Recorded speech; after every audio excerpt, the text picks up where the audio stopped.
ہمارے شو کے اندر کر سکتے ہیں. لائیو کال کرنے کے لیے نمبر جو ہے وہ آپ کی اسکرین کے اوپر دیا جائے گا. آپ کسی بھی ایشو کے اوپر جو ہم ٹاپک ڈیسائیڈ کریں گے, جس صورتحال پہ ڈسکشن کر رہے ہوں گے, اس سے ریلیونٹ کوئی بھی سوال آپ کے ذہن میں ہو تو آپ لائیو شو کر کے ہمارے ساتھ جو ہمارے پینلسٹ موجود ہوں گے ان سے سوال جو ہے وہ کر سکتے ہیں.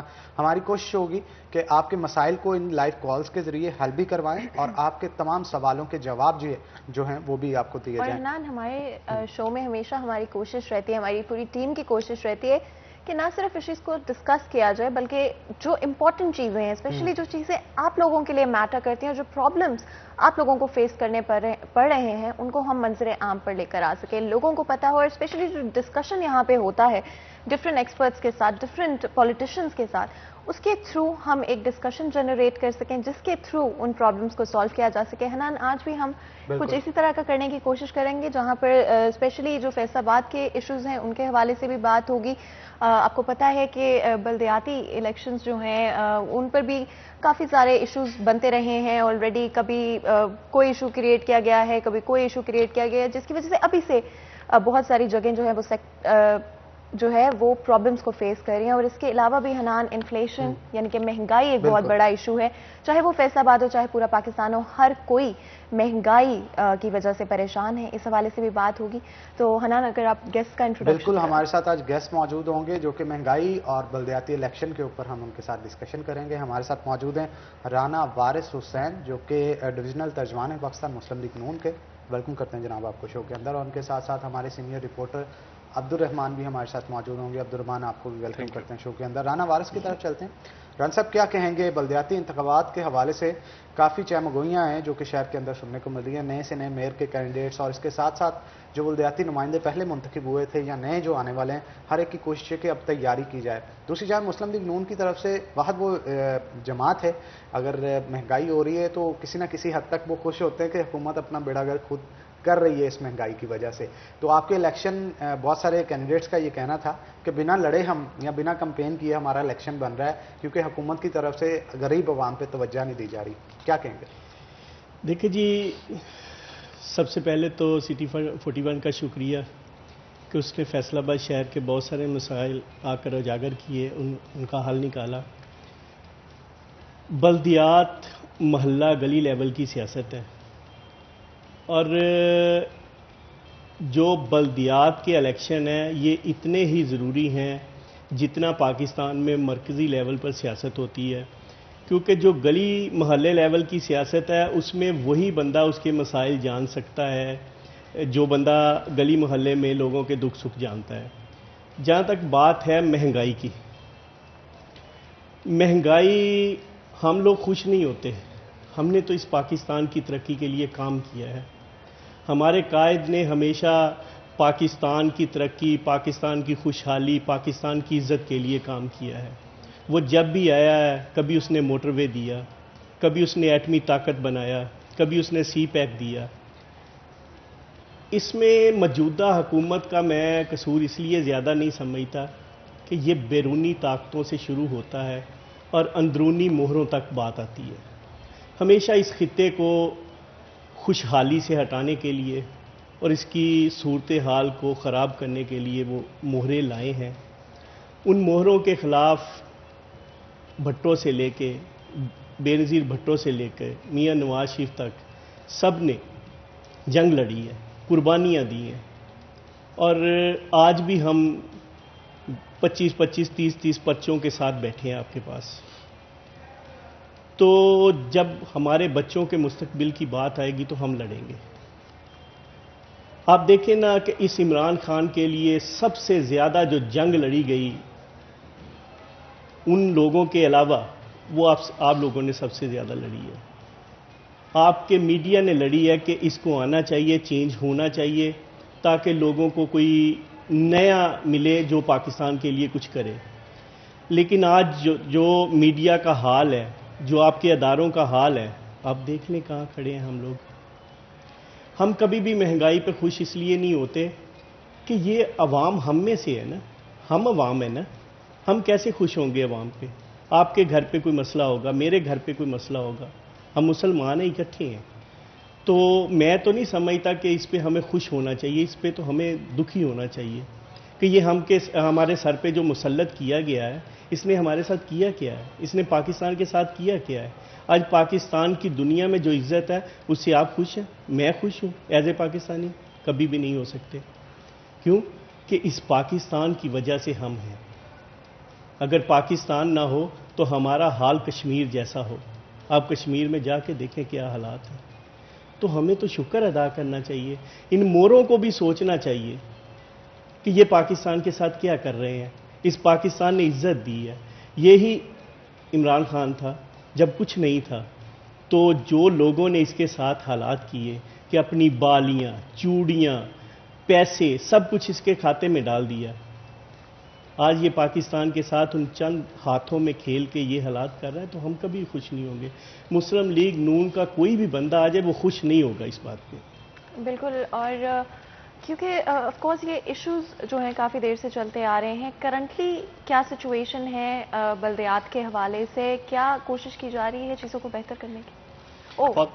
سوری, ہمارے پاس کالر ہے. جی ہمارے ساتھ کالر ہیں. ایک کال تو ڈراپ ہوگی ہے, میرا خیال ہے سوال کا جواب جو ہے وہ لیا جائے. بالکل جی, سوری, کیونکہ آف کورس ہماری کوشش ہوتی ہے کہ اگر ہمارے پاس کالر ہو تو سب سے پہلے ہم پرائیورٹی بیسس پہ کال لیں اور اس کے بعد ہم سوال کی طرف آئیں. تو فاطمہ دیکھیے, یہ بڑا مسئلہ بن چکا ہے کہ جب انہوں نے مئی 2019 میں بلدیات کو ختم کی تو اس کے بعد ایک جو بل پاس کیا کہ نیا بلدیات ہوگا, وہ بل پھر عمران خان کو پاس نہیں آیا. اب شنید یہ ہے کہ یہ 31 دسمبر 2021 جب یہ مدت پوری کر جائیں گے اپنی گھر بیٹھے ہوئے, تو اس کے بعد ایک نیا بل انٹروڈیوس کروایا جائے گا جس میں پرانا جو پرویز مشرف والا نظام ہے وہ شاید انٹروڈیوس کروانے جا رہے ہیں. یعنی کہ ابھی تک یہ 3 سالوں میں اس جانب ہی کوئی پلان نہیں کیا جا سکا کہ ہم نے کیسی بلدیات دینی ہے, کتنے اختیارات دینے ہیں, کتنے فنڈز دینے ہیں. تو یہ ڈنگ پاؤ پالیسی ہے جو حکومت کی جانب سے کی جا رہی ہے. کیونکہ دیکھیں بلدیات ایسا موضوع ہے کہ بڑی بڑی حکومتیں وعدے کر کے آ جاتی ہیں, لیکن اس کے بعد جب امپلیمنٹیشن کی باری آتی ہے تو وہ پیچھے ہٹ جاتی ہیں, کیونکہ انہیں ایک خوف ہوتا ہے کہ جو MPMNs کے ڈیرے ہیں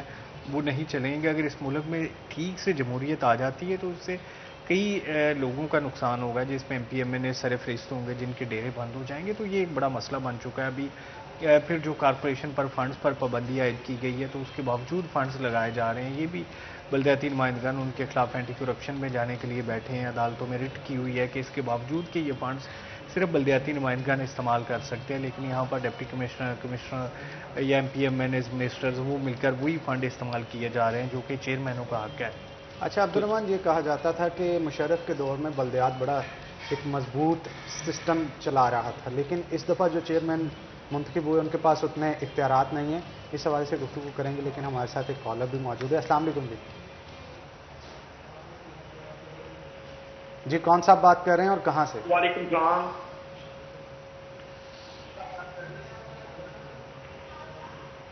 میں چک نمبر 127 بڑا فلور پور سے بات کر رہا ہوں. جی جناب پوچھیے, کیا سوال پوچھنا چاہتے ہیں؟ سر یہ نا جو ابھی مونجی کی فصل آ گئی ہے تو وہ اس کا ریٹ نہیں حکومت دے رہی. کھادوں کا ریٹ بہت زیادہ ہے, یہ چیز تو پہنچ سے زیادہ ہو گئی ہے. یوریا بھی نہیں مل رہی. زہر ہے وہ 1500 روپے کا ایک تھیلا ہو گیا جو پہلے 500 روپے کا ملتا تھا. جی بہت شکریہ محمد عاطف آپ کے کال کرنے کے لیے. عبدالرحمان سے اس کا جواب لیتے ہیں, ایگریکلچر ایکسپرٹ بھی ہیں. تو عبدالرحمان کیا کہیں گے؟ ان کا کہنا ہے کہ کھادیں مہنگی ہو چکی ہیں, جو فصل 6 ماہ بڑی ٹیک کیئر کے ساتھ یہ اگاتے ہیں, ان کو جب بیچنے کی باری آتی ہے تو پیسے ان کو مناسب نہیں ملتے, حکومت کی طرف سے تعاون نہیں کیا جاتا, اور مہنگائی کے حوالے سے بھی کہہ رہے تھے. کس طرح سے کنٹرول کیا جائے؟ کسان اگر خوش نہیں ہے تو میرا خیال ہے ملک بھی خوش نہیں. حنان, یہ بڑا اہم مسئلہ ہے کہ دیکھیں جو DAP کی کھاد جس کی بڑی ویلیو ہوتی ہے زمین میں, وہ تقریباً 4000 سے 7000 روپے تک جا چکی ہے. اور یہ 2021 کی میں بات کر رہا ہوں, یہ صرف چند مہینوں میں جو 8-9 مہینوں میں اس کی قیمت 4000 سے 7000 چلی گئی ہے اور ابھی آگے جا رہی ہے. کہا جا رہا ہے کہ ابھی سپتمبر کاشت کا ماد ہوگا, اس کے بعد جب گندم کی کاشت ہوگی تو شاید یہ 7500 یا 8000 تک چلی جائے. حکومت کا کوئی کنٹرول نہیں ہے. سونا یوریا وہ 1600 روپے کی تھی, وہ 2200 روپے کی ہو گئی ہے. یہ ان کی بات بالکل ٹھیک ہے کہ کھادوں کا ریٹ بہت زیادہ ہے. پھر جو ابھی جو دان کی فصل آ رہی ہے اس پر حکومت کی جانب سے کوئی بھی جو امدادی قیمت ہے وہ طے نہیں کی گئی. ہوتا یوں ہے کہ جو ہی زیادہ بلک میں آتی ہے فصل، اس کے بعد جو آڑتی ہے وہ اکٹھی کر کے اپنے پاس اسٹاک کر لیتا ہے، اور پھر یہی دیکھیں آپ چند دنوں کے بعد جب چاول کی صورت میں آئے گی تو یہ 100 سے 200 کے درمیان ہوگی، جو باسمتی ہوگی وہ 150 سے 200 کے درمیان بکے گی، جو عام چاول ہے وہ 100 سے 150 کے درمیان بکے گا، اور جو فارمر ہے وہ بہت سستے داموں آڑتی کے ہاتھوں لوٹے گا۔ یہ ایک بڑا مسئلہ بن چکا ہے کہ جو مڈل مین ہے وہ اچھا بھلا پیسہ کما لے گا، لیکن اس میں چاول میں 2 سے 3 مہینے کی فصل ہوتی ہے، خیر اس میں جتنا بھی منافع آ جائے یہ انف ہوتا ہے، کیونکہ اس کے بعد گندم بھی انہوں نے لگا دینی ہے یا کماد لگائیں گے، لیکن پھر بھی یہ حکومت کے لیے بڑا ضروری ہے کہ اس کی ایک امدادی قیمت طے کی جائے، جو محکمہ طے کرتا ہے، محکمہ خوراک، کہ اگر زیادہ فصل ہوئی ہے ہمارے پاس وہ خود حکومت سٹاک کرے اور اس کے بعد سستے داموں مہیا کرے۔ دیکھیں یہ چاول کی نو ڈاؤٹ بڑی اہمیت ہے ہمارے یہاں پر، باسمتی کوئی بھی پروگرام ہو وہاں پر خوشی سے پکائی جاتی ہے، تو یہ 200 روپے کلو تک جب جاتی ہے پھر اسی فارمر کو بڑا مسئلہ بنتا ہے، دکھی ہوتا ہے کہ یار میرے سے اتنی سستی انہوں نے لے لی، بلکہ منتے ترلے کے بعد میں نے یہ بیچی ہے، اور اس کے بعد دیکھیں جب یہی واپس لینے جاتے ہیں تو اتنی مہنگی پڑتی ہے۔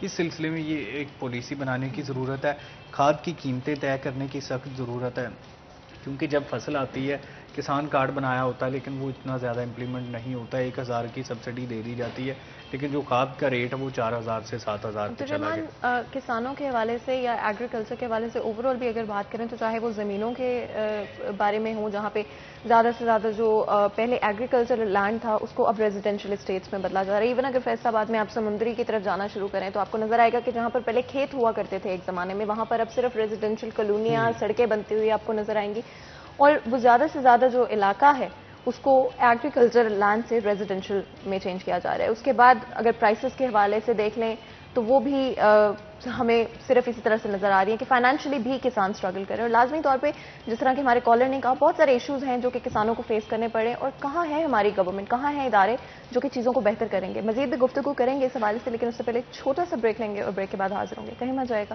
ہمارے ساتھ رہے گا۔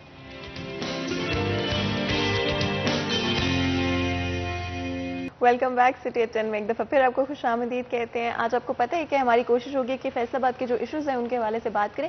ہمیں ایک اور جو ہمارے گیسٹ ہیں وہ ہمیں جوائن کر رہے ہیں، حامد وینس جو کہ تحصیل صدر یوتھ ونگ پاکستان مسلم لیگ نون ہے۔ ویلکم کرتے ہیں آپ کو شو کے اندر۔ ہمارا جو ڈسکشن پہلے فوکس کر رہا تھا فیصل آباد کے ایشوز کے حوالے سے، ہم نے کچھ انفلیشن کے حوالے سے بھی بات کی، اور اس کے بعد ہمارے ایک کالر تھے جنہوں نے کسانوں کے جو ایشو ہیں جو ایگریکلچر کے حوالے سے جہاں پہ پرائسز بہت زیادہ ہوتی جا رہی ہیں چیزوں کی، اور کسان کو اس کا حق جو ہے وہ ادا نہیں کیا جا رہا ہے۔ اسی ڈسکشن کو اگر ہم آگے بڑھائیں تو ایگریکلچر ایک ایسی چیز ہے جو کہ پاپولیشن کو دیکھتے ہوئے بہت ضروری ہوتی ہے، لیکن اسی وقت اگر ہم یہ دیکھیں کہ کسانوں کو ان کا حق نہیں دیا جا رہا ہے، جتنا مڈل مین کما رہے، جیسے کہ عبد الرحمان نے بھی بات کی تھی کہ مڈل مین جو ہے وہ پیسہ کما رہا ہے لیکن نہ تو کسان کے پاس کچھ جا رہا ہے، اور جو اس کے ایکسپینسز ہیں جو کہ نارمل چیزیں اس کو لگانی پڑی ہیں، چاہے وہ فرٹیلائزرز ہوں، پیسٹیسائڈز ہوں، اس کا اپنا خرچہ تک پورا نہیں ہو رہا ہے۔ تو کس طرح سے کسانوں کے لیے گورنمنٹ کی طرف سے کیا چیزیں کی جانی چاہیے اس پوائنٹ پر تاکہ کسانوں کی زندگی اور کام جو ہے وہ آسان ہو سکے؟ بسم اللہ الرحمن الرحیم۔ تھینک یو، بہت شکریہ سٹی 41 کا۔ کسانوں کے مسائل شروع سے ہی کسی گورنمنٹ نے بھی میرے خیال میں اتنا غور نہیں کیا یا اتنی زیادہ دلچسپی سے حل نہیں کیے جتنے میاں محمد نواز شریف کی گورنمنٹ میں ہوئے ہیں۔ ابھی جو کسانوں کے مسائل ہے وہ جیسے عبد الرحمان صاحب بتا رہے تھے کہ ڈی اے پی کھاد جو ہے میں بھی ایک کسان گھرانے سے ہوں، چھوٹا سا زمیندار ہوں، تو بہت زیادہ اس میں مشکلات ہے کھاد لینے میں، اور اصلی اور جعلی میں۔ یہ تو ہے کہ پیسے تو دے دیے، 7000 دے دیے ڈی اے پی کے، ابھی یہ نہیں پتا کسان کو اصل ہے کہ جعلی ہے۔ اس میں اتنی فیکٹریاں لگی ہوئی ہیں، جعلی کمپنیوں کی کھاد بن رہی ہے۔ پھر ذمہ دار کے لیے پھر یہ ہے کہ پانی ہے وہ نہیں پہنچ رہا ہے، پانی بالکل بند ہے، پیچھے سے صفائی کوئی نہیں کرانے والا، مالی پٹواری جو ہے نہری پٹواری ہیں وہ پیسے لے رہے ہیں، آبیانہ آ رہا ہے، وہ کوئی ایسا نہیں۔ کسان کو کسی بھی میرے خیال میں ابھی تک کوئی ایسا نہیں، پاکستان زرعی ملک ہے، اس میں ابھی تک کسان کو پورا حق نہیں ملا جیسے اس کو ملنا چاہیے۔ پھر دوسری بات آپ جیسے کہہ رہے تھے کہ ابھی اسی وجہ سے وہ بنجر زمینیں ہو گئی، پانی نہیں مل رہا ہے اور وسائل نہیں ہے کسان کے پاس کہ وہ کھادیں اتنی مہنگی خرید سکے، دوائیات اتنی مہنگی خرید سکے، اور سپرے کر سکے، وہ اسی لیے وہ بیچ رہا ہے. ادھر کالونیاں بن رہی ہیں، وہ بنجر ساری آبادی ہو رہی ہے، زراعت تو ادھر نہیں رہے گی.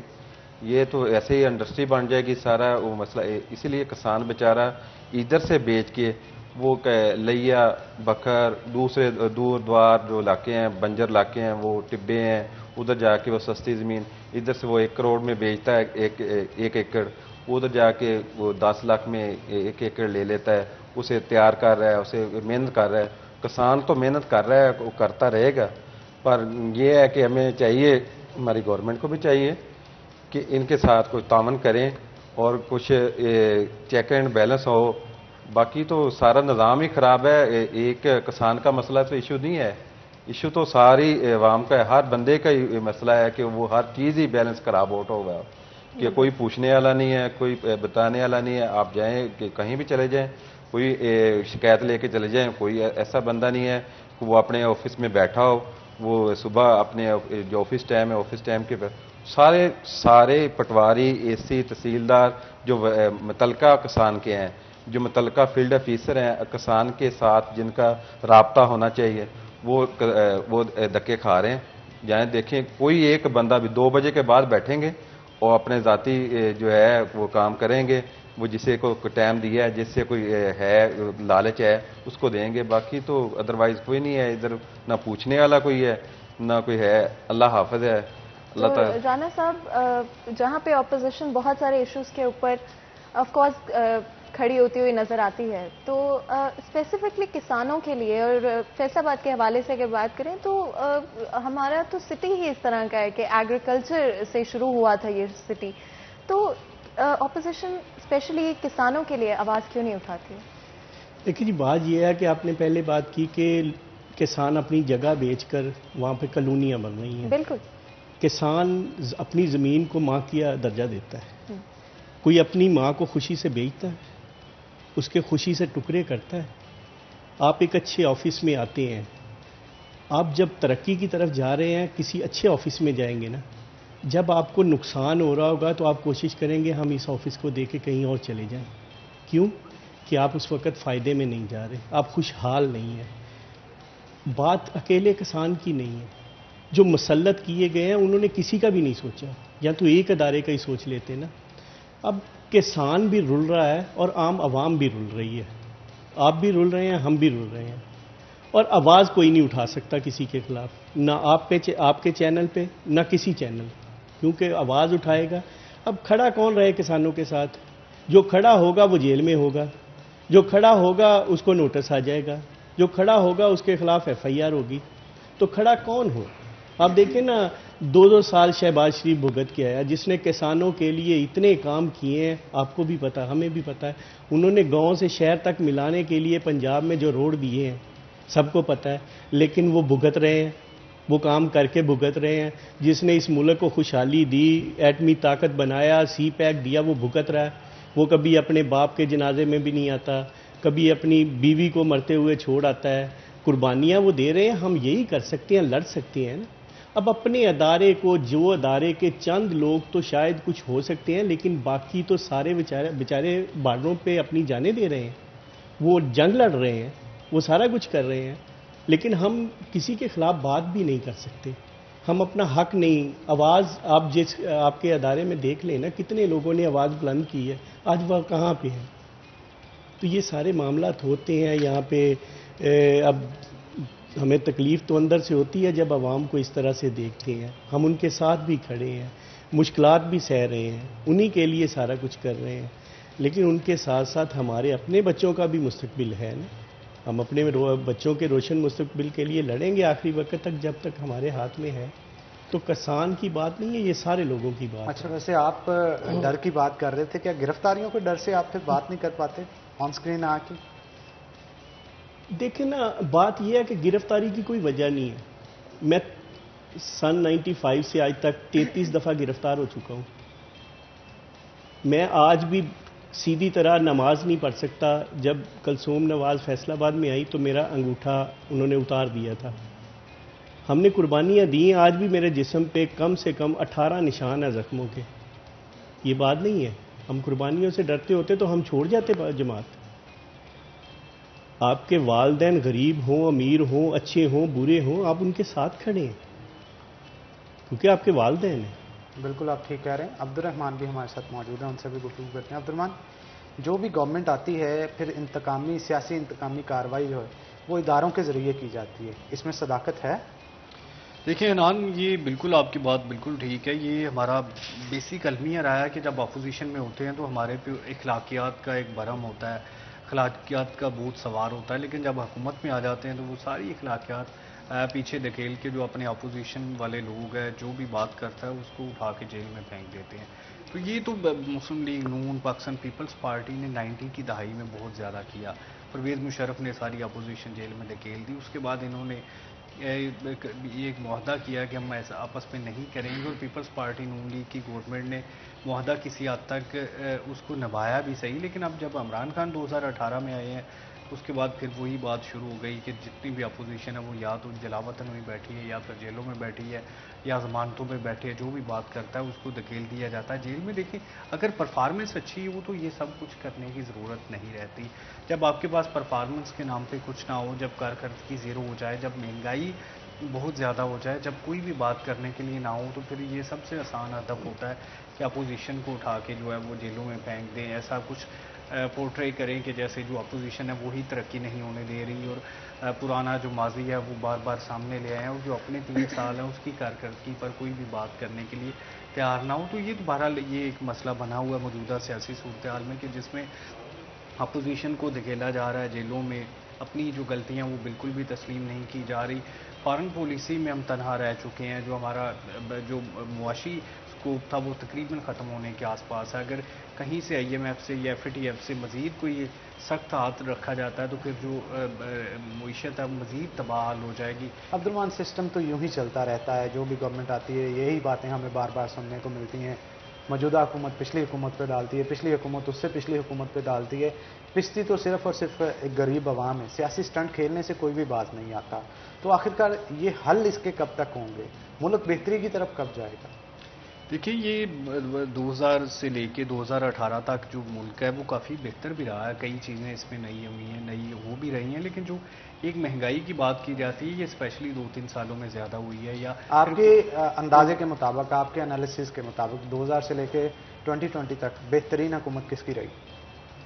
دیکھیے اگر بات کریں پاکستان میں تو یہ سب سے بڑا المیہ ہوتا ہے کہ جو بہتر حکومت ہے وہ مارشل لا میں چلتی ہے۔ مڈل جو یہاں پر ہوتے ہیں لوگ، مڈل کلاس ہوتی ہے وہ بھی زیادہ فلرش کرتی ہے، لوکل باڈیز بڑی مضبوط ہوتی ہیں، لوگوں کے کام ان کی دہلیز پر ہو رہے ہوتے ہیں۔ بلا شبہ ایک سیاسی پارٹیوں پر پابندی بھی تھوڑی بہت ہوتی ہے، لیکن بہرحال یہ میں نے دیکھا ہے، سنا بھی ہے، ادارے مضبوط ہوتے ہیں۔ ایگزیکٹلی ایوب خان کا دور ہے یا ضیاء کا دور ہے یا مشرف کا دور ہے، تو یہ بدقسمتی سے اس کو بڑا اچھا پاکستان کی تاریخ میں سمجھا جاتا ہے، لوگ بڑے مطمئن نظر آتے ہیں، ایک مڈل کلاس بن رہی ہوتی ہے، گاڑیوں کا بوم آیا، زمینوں پہ بوم آیا، تو یہ دیکھیں کئی نئی چیزیں سامنے آئی۔ فیصل آباد کی ڈیولپمنٹ سب سے زیادہ کس دور کے اندر ہوئی؟ ڈیولپمنٹ فیصل آباد کی اگر بات کریں، اگر یہ 2 ادوار کافلی کا جب دور تھا 2002 سے 8 تک وہ بڑی زبردست رہی، نازمین تھے جب، ایگزیکٹلی وہ بہت زیادہ ڈیولپمنٹ ہوئی۔ پھر جو شہباز شریف نے بہت زیادہ ڈیولپمنٹ اپنے 10 سالوں میں کی جب وہ وزیر اعلیٰ پنجاب تھے، تو یہ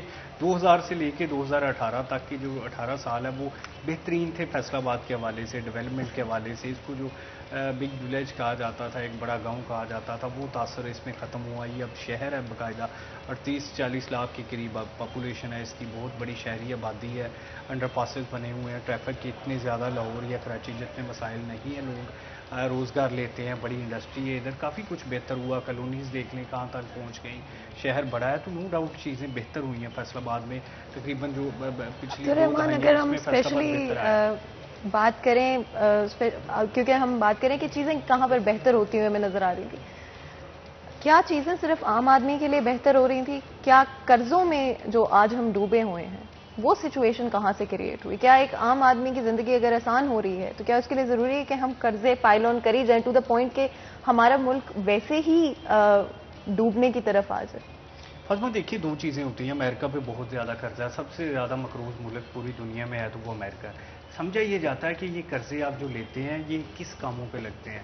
امریکہ نے بہت زیادہ قرضے جنگوں پہ لگائے ہیں، بہت زیادہ پیسہ ادھر لگایا ہے، لیکن جو ابھی موجودہ پریزیڈنٹ ہیں انہوں نے تقریباً جو 50 ٹریلین ڈالرز کا جو ایک بیل آؤٹ پیکیج ہے وہ اپنے امریکہ میں کام کے لیے کانگریس سے منظور کروایا ہے، جس میں اندرون ملک میں برج بنے گے. عبدالرحمان، میں انٹرسٹنگ ٹاپک تھا، اس سے میرا دل تو نہیں کہہ رہا کہ ہم بریک لیں، لیکن ہم بریک کے بعد آئیں گے اور یہیں سے کنٹینیو کریں گے. تو آپ نے کہیں نہیں جانا ہے آخر پاکستان کے جو قرضے ہیں اس سے فائدہ کس کا ہو رہا ہے. تو یہاں پہ ایک چھوٹا سا بریک لیتے ہیں، بریک کے بعد حاضر ہوتے ہیں. کہیں مت جائے گا، ہمارے ساتھ رہے گا.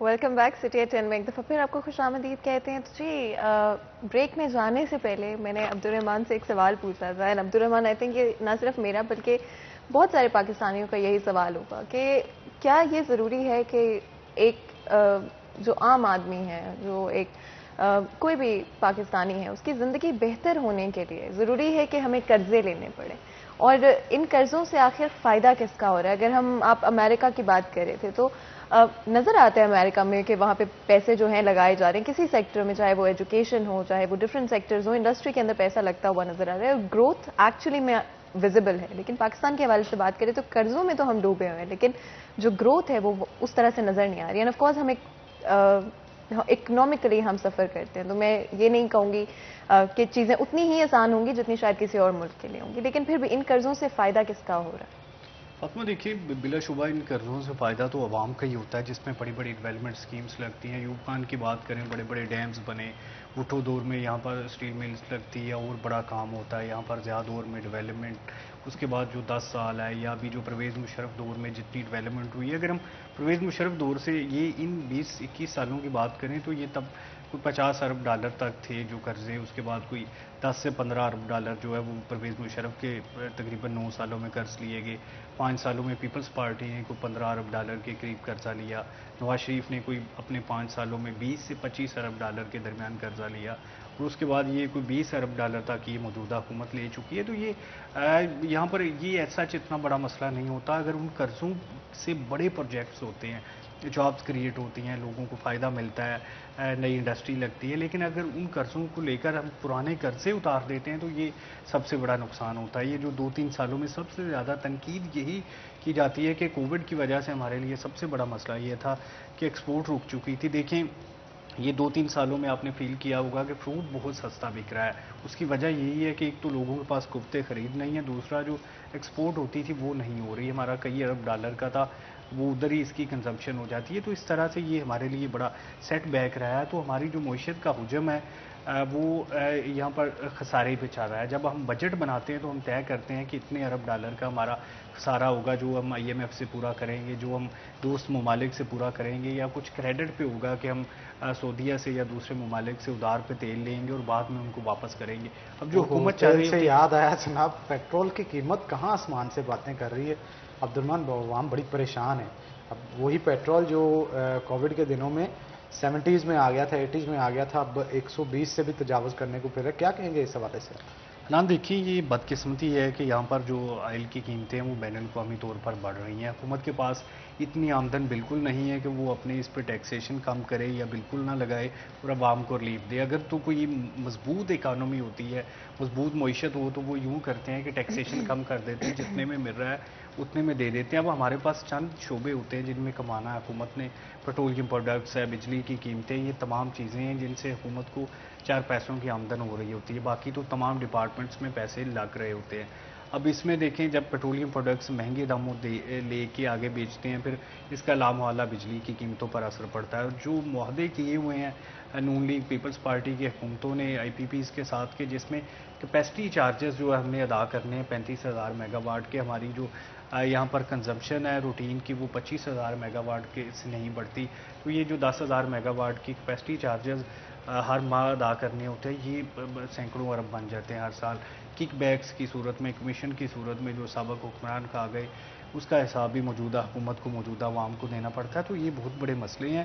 اب ان کی بدقسمتی ہے کہ ریٹس بڑھتے ہی چلے جا رہے ہیں. اس میں مختلف ممالک دیکھیں، اب ایران ہے یا سعودیہ ہے یا روس ہے جو تیل کے بڑے جہاں سے پروڈیوس ہوتا ہے، تو وہ تیار نہیں ہے کہ اس کی جو قیمتیں وہ کم کی جائیں، وہ تیار نہیں ہے کیونکہ اخراجات بہت بڑھ چکے ہیں.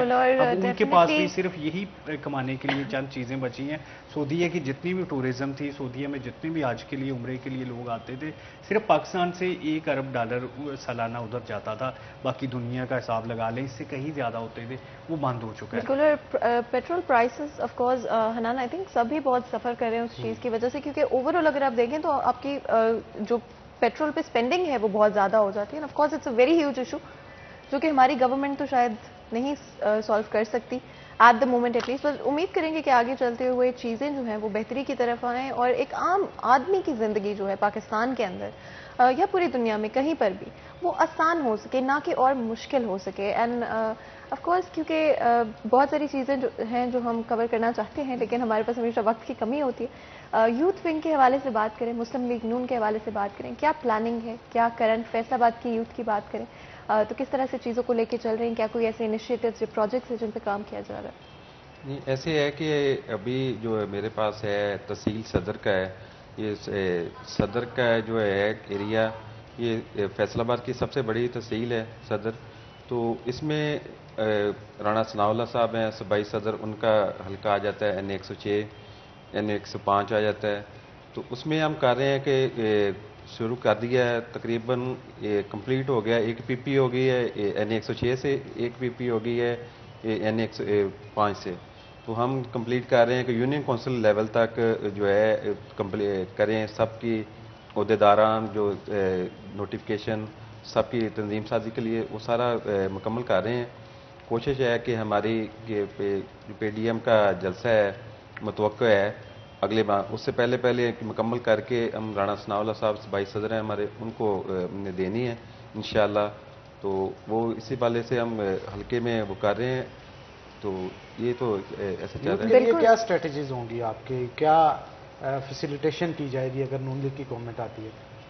یوتھ ونگ کے لیے تو یہی ہے کہ ابھی ہم کر رہے ہیں کہ جیسے پہلے یوتھ ونگ کے پلیٹ فارم پر بہت سارے پہلے گورنمنٹ تھی میاں محمد نواز شریف کی، اس وقت کاشف رنداوا صاحب کو کیا گیا، ٹکٹ ملا.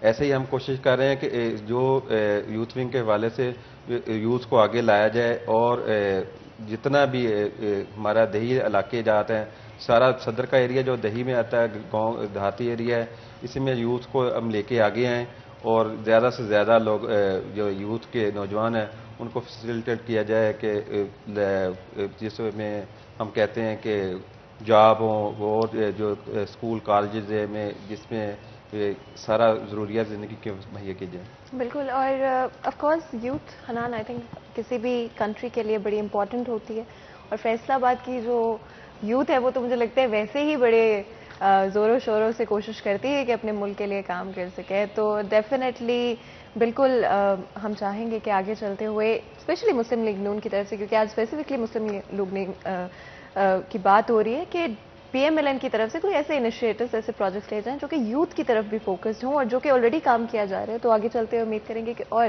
چیزیں جو بہتر ہوں گی. اگر کوئی میسج آپ فیصل آباد کو دینا چاہیں اور فیصل آباد کی یوتھ کو دینا چاہیں تو کیا میسج دیں گے؟ ہمیشہ پاکستان کے لیے کام کریں، جہاں پاکستان کی بہتری ہو اس کی جنگ لڑیں، جہاں حق سچ کی بات ہو اس کی جنگ لڑیں. میں سمجھتا ہوں کہ عبد الرحمان صاحب نے کہا کہ جو فوجی ادوار تھے وہ کچھ بہتر تھے، حالانکہ ملک لٹا ہی فوجی ادوار میں ہے. چلیں آپ آنے والے ادوار کی بات کر لیتے ہیں. کیا اسٹریٹجی ہے پولیٹیکل جتنا بھی سینیریو ہوگا جو آپ کے سامنے ہے؟ اب اگر اگلی جو گورنمنٹ آتی ہے اس میں کیا، اگر نون لیگ کی آتی ہے تو کیا آپ کی اسٹریٹجی ہے، ملک کو کس طرح سے بہتر کیا جائے گا؟ دیکھیں جی، ایک تو ملک کے ساتھ لگن ضروری ہے، دوسرا ٹیم ہونا ضروری ہے. جب ہم 2013 میں آئے تھے تو لوگوں کے منہ میں صرف 2 باتیں تھیں، پانی بھر لو، کپڑے استری کر لو، بجلی کا کوئی پتہ نہیں ہے. منسٹر ریلوے کہہ رہا تھا کیا پاکستان کی ریلوے پٹری پر نہیں چڑھے گی. پھر آپ نے 2016 تک دیکھا، کیونکہ درمیان میں تو انہوں نے رکاوٹیں ڈالنی شروع کر دی، ہم نے وہی ریلوے پٹری پر بھی چڑھائی اور وہی بجلی لوگوں کے گھروں میں اتنی دی کہ یہ منہ میں لفظ نہیں تھے. پھر ان لوگوں نے ہمیں اس عزت سے بھی نوازا. پھر جب پاکستان ترقی کرنا شروع ہو گیا, یہ خطہ ترقی کرنا شروع ہو گیا, تو پھر ان طاقتوں نے کیا. انشاءاللہ ہم دوبارہ بھی آئیں گے, اسی ٹیم کے ساتھ آئیں گے, اسی قائد کی قیادت میں آئیں گے اور پاکستان کو ترقی کی راہ پر انشاءاللہ چلائیں گے. فیصل آباد کے کون سے سب سے بڑے ایشو آپ سمجھتے ہیں جو اگر گورنمنٹ آئی تو سب سے پہلے حل کرنے کی کوشش کی جائے؟ دیکھیں جی, اس وقت فیصل آباد کی بات تو نہیں میں کرتا ہوں کہ آج تربیت کا عمل رک گیا. جب تک تربیت نہیں ہوگی نا, کوئی چیز ترقی نہیں کر سکتی. چلیں, بہت شکریہ جی آپ تینوں کا آج کے شو کے اندر آنے کے لیے. بڑی مفید ڈسکشن جو ہے وہ آپ کے ساتھ رہی, اور ہم امید کرتے ہیں ہمارے جو کالر تھے, یہاں پہ جو آڈینس ہے, اس کے لیے بھی یہ مفید رہی ہوگی. ونس اگین آپ تینوں کا بہت شکریہ. اسی کے ساتھ ناظرین ایک چھوٹا سا بریک لیں گے, بریک کے بعد دوبارہ حاضر ہوتے ہیں. کہیں مت جائیے گا, ہمارے ساتھ رہیے گا.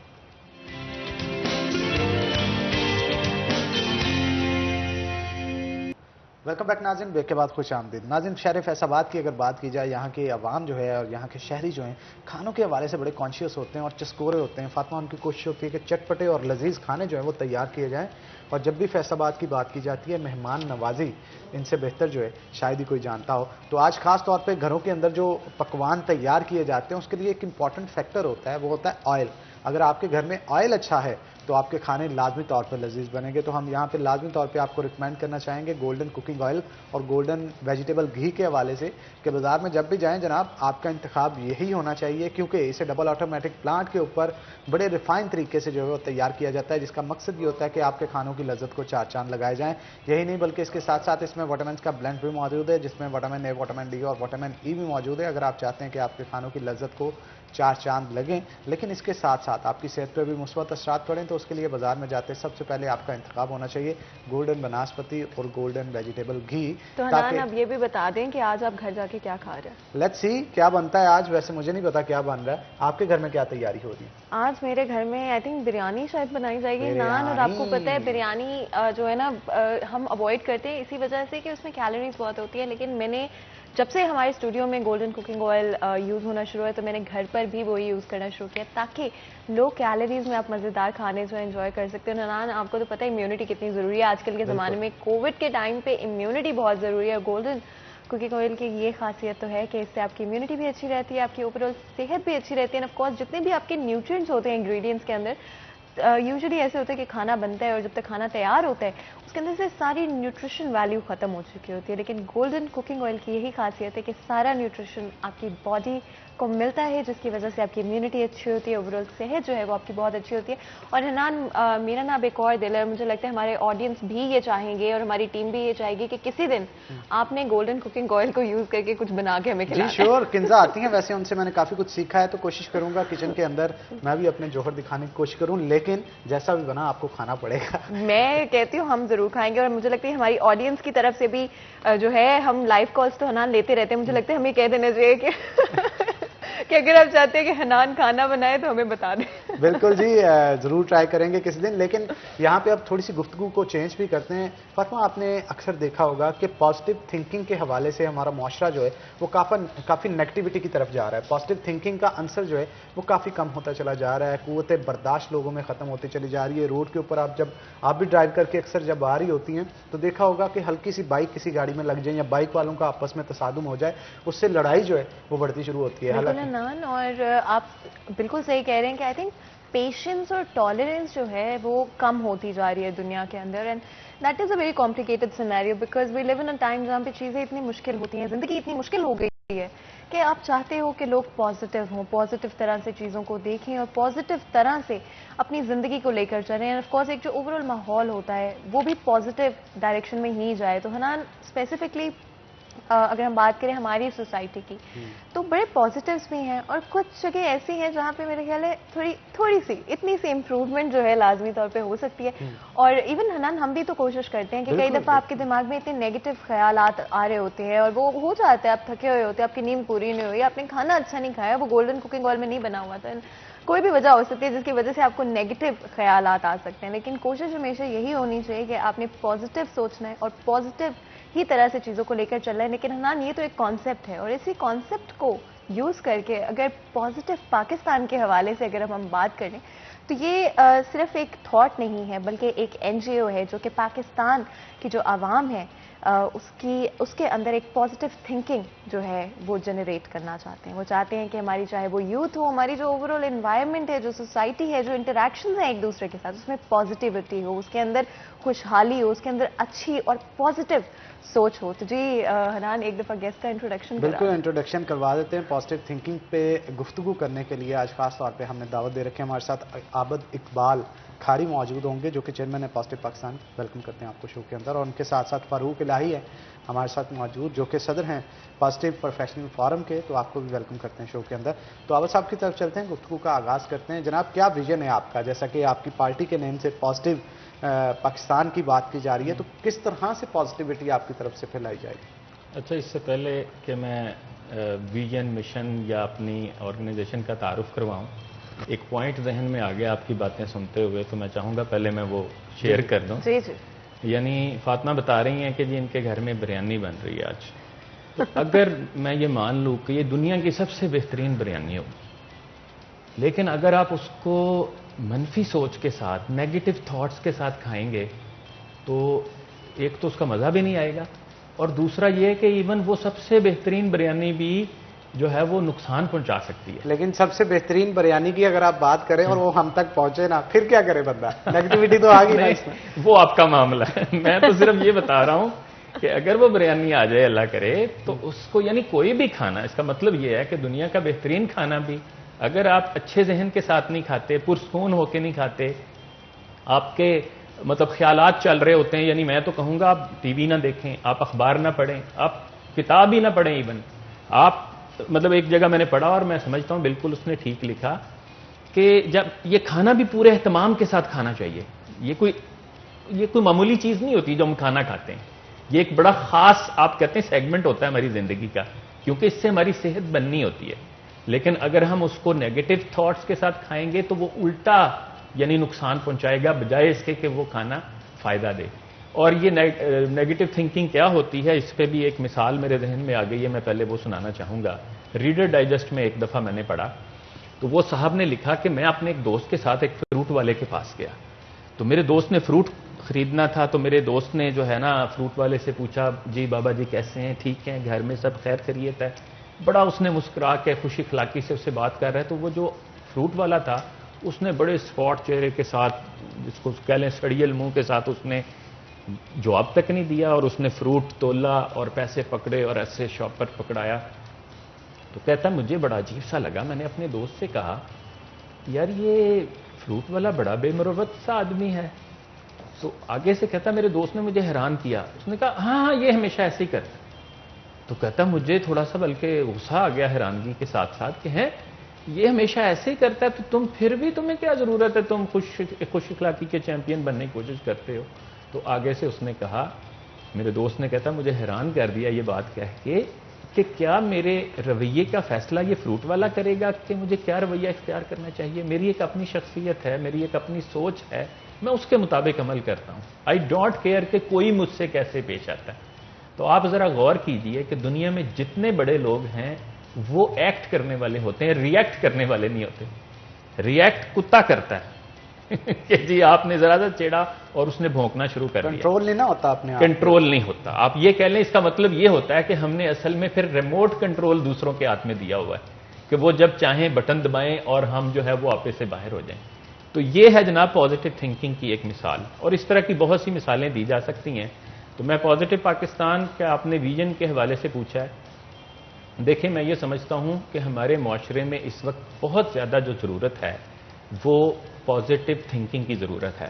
اور اگر آپ مجھ سے پوچھیں کہ جی اس وقت پاکستان کا سب سے بڑا بحران کیا ہے, تو ممکن ہے کہ آپ کے ذہن میں ہو کہ جی بجلی کا بحران بہت بڑا ہے, بے روزگاری کا بحران بڑا ہے, آئل کی قیمتوں, پیٹرول کی قیمتوں کا بحران بہت بڑا ہے, یا سیاستدانوں کا بھی ایک بحران ہے کہ جی پالیٹکس کا ایک بحران ہے. میں کہوں گا نہیں, یہ سب بحران چھوٹے ہیں. اس وقت سب سے بڑا بحران کردار کا بحران ہے, ویلیوز کا بحران ہے, تربیت کا بحران ہے. ہمارے پاس نہ ریسورسز کی کمی ہے پاکستان میں, نہ ہیومن ریسورس کی کمی ہے, نہ میں کہوں گا ذہانت کی کمی ہے، نہ ٹیلنٹ کی کمی ہے. وہ ہم نے دنیا میں مختلف شعبوں میں منوایا نا اپنے آپ کو. تو اس کا مطلب ہے کہ پھر کمی کہاں ہے؟ پھر یہ ملک ترقی کیوں نہیں کر رہا؟ پھر یہ پٹری پہ کیوں نہیں چل رہا؟ اس لیے نہیں چڑھ رہا کہ ہمارے پاس کردار کا بحران ہے. ہم ڈگریاں بانٹ رہے ہیں.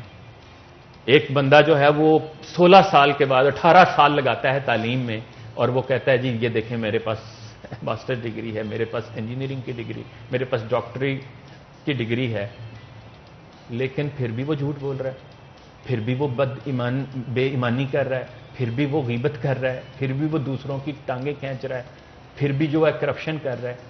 تو اس کا مطلب ہے کہ کوئی مسنگ لنک ہے نا، کوئی کہیں پہ ہم غلطی کر رہے ہیں اور وہ یہی ہے. وہ یہ ہے، اس کو رومی نے اس کا ایک شعر ہے جو اقبال نے اپنی شاعری میں بھی کوٹ کیا ہے کہ علم را بر تن زنی مارے ببد، علم را بر دل زنی یارے ببد. علم کو تن کے لیے استعمال کرے گا، دنیا کمانے کے لیے اگر استعمال کرے گا تو یہ سانپ بن جائے گا. علم تو تب تمہاری صفائی کرے گا جب تم اس کو، تب دوست بنے گا جب تم اس کو اپنے من کی صفائی کے لیے، اللہ کی معرفت کے لیے، اپنے آپ کو پہچاننے کے لیے استعمال کرو گے، تب یہ دوست بنتا ہے.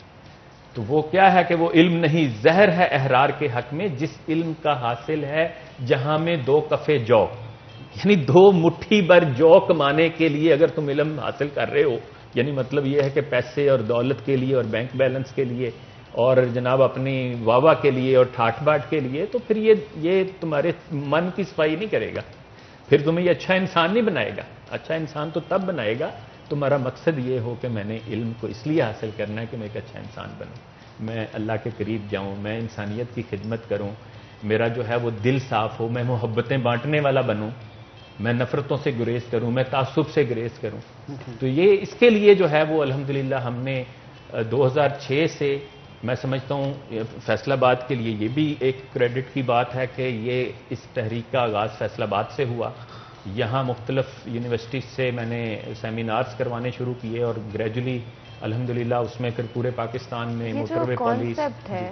یہ آف کورس نیگیٹیوٹی تو ہر جگہ پہ ہے، لیکن یہ تھاٹ سب سے پہلے کہاں آیا کہ اس طرح کی کوئی تحریک ہونی چاہیے، کہ اس طرح کا کوئی انیشیٹو ہونا چاہیے؟ ویسے اس میں صحیح پوچھیں تو میں سمجھتا ہوں کہ ایک میں نے کتاب پڑھی تھی 2004-05 میں، فائز حسن سیال صاحب ابھی بھی لاہور میں ہیں ماشاءاللہ، اللہ ان کو لمبی عمر دے.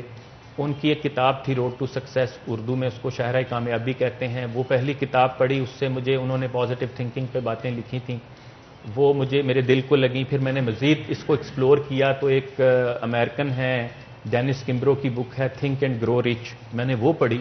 وہ پڑھنے کے بعد مجھے لگا کہ یار مطلب میں اکثر دوستوں کو کہتا تھا مجھے سمجھ آئی ہے کہ امریکہ نے ترقی کیوں کی ہے، امریکہ سپر پاور کیوں بنا ہے.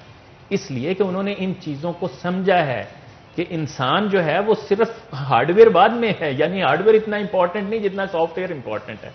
تو سافٹ ویئر یہ ہے کہ یہ سافٹ ویئر بتاتا ہے کہ یہ بندہ بڑا آدمی بنے گا، یا بندہ یہ ایسا ہی ہے کہ پینٹیم یعنی جو ہے نا ایک ہوتا ہے پینٹیم 4 ہم کہتے تھے، یا پینٹیم کوڈ ٹو ڈیو ہے، یا اب لیٹسٹ کوئی ہے. تو ان سب میں فرق کیا ہوتا ہے؟ باڈی ایک جیسی ہوتی ہے تقریباً، ایک ہی، سب میں مدر بورڈ ہوتا ہے، سب میں ریم لگی ہوتی ہے، سب میں ہارڈ ڈسک ہوتی ہے، لیکن فرق ہوتا ہے اصل میں ان کے سافٹ ویئر کا. سافٹ ویئر جو ڈالتے ہیں وہ آؤٹ پٹ دیتا ہے نا. آپ اردو کا سافٹ ویئر ڈالیں اردو کا کام کرے گا، ڈیزائننگ کا سافٹ ویئر ڈالیں تو اسی طرح میں سمجھتا ہوں انسان جو ہے یہ اٹ آل ڈیپینڈس کہ آپ کے اندر کیا ہے. آپ کا جو ہے نا یعنی اس اندر سافٹ ویئر، یعنی عابد اقبال بیسیکلی اس جسم کا نام، ان کپڑوں، یہ کپڑے میرے دوست پہن سکتے ہیں اور سب کے 2 ہاتھ ہیں، سب کی 2 آنکھیں ہیں، سب ایک طرح سے چلتے ہیں، ایک طرح سے کھاتے ہیں. فرق پھر کہاں ہے؟ فرق سافٹ ویئر کا ہے. سافٹ ویئر ڈٹرمن کرتا ہے کہ جو ہے وہ میں بڑا آدمی بنوں گا یا میں گھٹیا آدمی بنوں گا. اور میں اس کے لیے مثال سنایا کرتا ہوں، ایک کہانی کہہ لیں کہ وہ ایک بچہ جو ہے وہ غبارے والے کو دیکھ رہا ہے جو گیس کے غبارے بیچ رہا ہے. تو وہ بچے لیتے ہیں اور کچھ بچے بڑی خوشی سے غباروں کو چھوڑتے ہیں، اور وہ جب اوپر محو پرواز ہو جاتے ہیں غبارے تو وہ بچے بڑے خوش ہوتے ہیں، کلیپنگ کرتے ہیں، لو جی دیکھو میرا غبارہ کہاں جا رہا ہے، میرا کہاں جا رہا ہے. تو ایک سانولے سے رنگ کا بچہ جو ہے وہ قریب کھڑا یہ سارا منظر دیکھ رہا ہے. تو وہ آ کے غبارے والے سے پوچھتا ہے کہ انکل اگر اس میں کالے رنگ کا غبارہ ہوگا تو کیا وہ بھی آسمان کی بلندیوں کی طرف محو پرواز ہو جائے گا؟ تو غبارے والا اس کو جواب دیتا ہے کہ ہاں بیٹا، جو چیز ان کو آسمان کی بلندیوں کی طرف لے کے جاتی ہے وہ دراصل ان کے اندر ہے. The real potential لائز in side. یعنی یہ رومی ہی کا ایک شعر ہے کہ گر بصورت آدمی انسان بدے احمد و بو جہل ہم یکساں شدے. کہ اگر آدمی اپنی صورت سے انسان بنتے تو احمد اور بو جہل ایک جیسے ہوتے، لیکن اصل فرق سافٹ ویئر کا فرق ہے. اسی سے کردار بنتا ہے، اور کردار جو ہے وہ ڈٹرمن کرتا ہے کہ آپ کیسی زندگی گزاریں گے، اچھی گزاریں گے. یعنی بڑے سمپل سا آپ دیکھیں، ہم جو سوچتے ہیں وہی ہم بولتے ہیں، ہم جو بولتے رہتے ہیں اصل میں ہم وہی چیزیں کر رہے ہوتے ہیں، جو ہم کر رہے ہوتے ہیں وہیں سے ہماری عادات بنتی ہیں، اور ہماری عادات ڈٹرمن کرتی ہیں کہ ہمارا کردار کیا ہے، اور کردار ڈٹرمن کرتا ہے کہ ہم زندگی کیسی گزارتے ہیں. تو آغاز جو ہے سوچ سے ہوتا ہے. Your thoughts become your words become your actions become your habits become your character, and your character determines your life, your destiny. کیونکہ ہم پازیٹیو تھنکنگ کے حوالے سے بات کریں حنان, آپ کو پتا ہے کہ ہمارے شو میں بھی ایک نیا انیشیٹو لیا گیا ہے جہاں پر آپ لوگ ہمارے ساتھ ہمارے ڈسکشنز کا حصہ بن سکتے ہیں. نمبر آپ لوگوں کی اسکرین پر اس وقت آ رہا ہے, آپ لوگوں نے جلدی سے اس کو ڈائل کرنا ہے. آپ کے کوئی بھی کنسرنز ہیں, کوئی بھی سوالات ہیں, ہماری سوسائٹی میں اگر بات کریں, آج کی زندگی میں حنان بات کریں, کتنی ساری چیزیں ہر وقت آپ کے ذہن سے گزرتی رہتی ہیں, اور نیگیٹیوٹی ایک ایسی چیز ہے جو کہ چاہے یا نہ چاہے کہیں نہ کہیں آپ کے ذہن میں آ ہی جاتی ہیں. تو جی یہاں پہ ہمارے ساتھ ایکسپرٹس موجود ہیں جنہوں نے اتنا خوبصورت انیشیٹو لیا ہے پازیٹیو پاکستان, اور اسی حوالے سے گفتگو ہو رہی ہے. ایک دفعہ میں پھر کہہ رہی ہوں کہ آپ لوگوں کی اسکرینز پر نمبر آ رہے ہیں, جلدی سے ان کو ڈائل کریں اور اس ڈسکشن کا حصہ بنیں. تو جی Hanan, I think positive thinking ایک ایسی چیز ہے جو کہ ہم سب کوشش کرتے ہیں at some point in our life, کہ ہم لوگ بھی کوشش کریں, پازیٹیو ہونے کی کوشش کریں. جیسے کہ آپ نے کہا کہ it's not really about the hardware اور سرکمسٹانسز جو آپ کے ارد گرد ہیں, بلکہ اٹس مور اباؤٹ کہ آپ کے اندر کیا چل رہا ہے, آپ کے ذہن میں کیا چل رہا ہے. اور جتنے آپ پازیٹیو رہتے ہیں اتنا ہی بغیر کسی ڈاؤٹ کے آپ کی زندگی آسان اور آپ کی زندگی جو ہے بہتر ہوتی رہتی ہے. پازیٹیو پاکستان, مجھے تو Hanan I think this is a beautiful initiative. اس کے حوالے سے بات کریں تو کس طرح کے پروجیکٹس پہ کام کیا جا رہا ہے, کس طرح کی جو اسکلز ہیں یا کیا چیزیں ہیں جو کوشش کی جاتی ہے کہ لوگوں میں انسٹیل کی جائیں. جس طرح ہم بات کر رہے تھے کہ بہت سارے ایشوز ہیں ہمارے سوسائٹی کے اندر, انڈیویجولس کے اندر, تو کہاں سے شروع کیا جاتا ہے کہ کس طرح سے لوگوں کی تھنکنگ کو پازیٹیوٹی کی طرف لایا جائے؟ دیکھیے, جیسے یہ پہلے ہم نے اس کی ابتدا کی تھی بچوں کے ساتھ, جو کہ بنیادی چیز تھی اور یہ ہونا بھی یہی چاہیے تھا. لیکن معاشرے میں جب ہم نے آبزرو کرنا شروع کیا تو بچوں کے ساتھ ساتھ لگا کہ شاید ہمارے کچھ بڑوں کو بھی اس کی ضرورت ہے. تو بچوں کے ساتھ ساتھ پھر اس ضرورت کے تحت ہم نے پھر ایک اپنا اگلا سیگمنٹ شروع کیا جو کہ پروفیشنل فورم کے نام سے ہم نے شروع کیا. تو آپ یہ دیکھیے کہ ہمارے جو پروفیشنلز ہیں یا ہمارے جو کام کرنے والے لوگ ہیں ان میں بھی مثبت اور منفی کا بہت بڑا ایک بحران ہے. تو اس منفی کو کم کرنے کے لیے اور مثبت کو بہتر کرنے کے لیے پھر ہم نے اس فورم کا آغاز کیا. اور کیونکہ آف کورس ہم لوگ جب شو شروع نہیں ہوا تھا اس سے پہلے ہم بات کر رہے تھے کیریکٹر بلڈنگ کے حوالے سے. آئی تھنک بہت ضروری چیزیں, اسپیشلی اگر آج کی زندگی میں بات کریں تو جتنا بہتر, اسپیشلی بچوں کا کیونکہ آپ نے ذکر کیا, تو کیریکٹر بلڈنگ بہت ضروری ہے. اس کے علاوہ اور بھی کچھ چیزیں ہوتی ہیں جو اوور آل آپ کو کافی بہتر رہتی ہیں. مورل ویلیوز بھی ایک اس طرح کی چیز ہے جو کہ آئی تھنک شاید ہم تھوڑا پیچھے رہ گئے ہیں اس کے اندر, یا کہیں پر ہماری اویئرنیس جو ہے یا زندگی کی جو ایک دوڑ ہے اس کے اندر شاید ہماری ویلیوز پیچھے رہ گئی. تو کس طرح سے پازیٹیو پاکستان جو ہے وہ کوشش کر رہا ہے کہ ان مورل ویلیوز کو واپس لایا جائے, جو ایک اسپرچل تھنکنگ ہوا کرتی تھی, جو ایک کنیکشن ہوا کرتا تھا اسپرچویلٹی کے ساتھ, اس کو کس طرح سے جو ہے ریکنیکٹ کیا جائے گا لوگوں سے؟ دیکھیں جی, ایک بات تو میں پہلے یہ بتا دوں آپ کو کہ اس دنیا میں سب سے مشکل کام کسی کی سوچ کو بدلنا ہے. یعنی اور سب کام ہو سکتے ہیں. آپ ایک بندے کی ہیلپ کرنا چاہتے ہیں تو آپ اس کو 5 کروڑ کا چیک دے سکتے ہیں, آپ اس کو گاڑی کو پریڈو پکڑا سکتے ہیں, آپ اس کو ورلڈ ٹور کا آپ کہہ لیں ٹکٹس دے سکتے ہیں. لیکن کیا یہ ساری چیزیں اس بات کی گارنٹی ہوں گی کہ وہ اب اچھا انسان بن جائے گا؟ اب یہ بھی تو دیکھنا چاہیے نا کہ ہمارے معاشرے کے اندر جو مشکلات پیش آتی ہیں شہریوں کو، خاص طور پہ مزدور طبقہ جس کی دیہاڑی 500 سے 600 روپے روزانہ، اگر ایک اینولی یا منتھلی اس کا بجٹ نکالا جائے جو 20,000 روپیہ کمانے والے شخص ہے، وہ کس طرح سے اپنے 2 بچوں کی پڑھائی جو ہے اس پہ فوکس کر پائے، بجلی کا بل کس طرح سے دے، گیس کا بل کس طرح سے دے، اپنے مکان کا کرایہ کس طرح سے دے، اور اس کے ساتھ ساتھ جو اپنے کھانے پینے کی اشیاء خور و نوش کی چیزیں جو وہ کس طرح سے خریدے. تو جب یہ تمام مسائل آ جاتے ہیں تو میرا خیال ہے پازیٹیو تھنکنگ تو بہت دور رہ جاتی ہے. اس حالات میں کس طرح سے وہ سروائیو کرے، اسے تو اس چیز سے ہی جان جو ہے وہ نہیں چھوڑتی. اس پہ مزید گفتگو کریں گے آپ سے، لیکن ایک چھوٹی سی بریک کے بعد، کیونکہ بریک کا وقت ہو گیا یہاں پہ. تو ناظرین یہاں پہ ایک چھوٹا سا بریک لیں گے، بریک کے بعد دوبارہ حاضر ہوتے ہیں. کہیں مت جائیے گا، ہمارے ساتھ رہیے.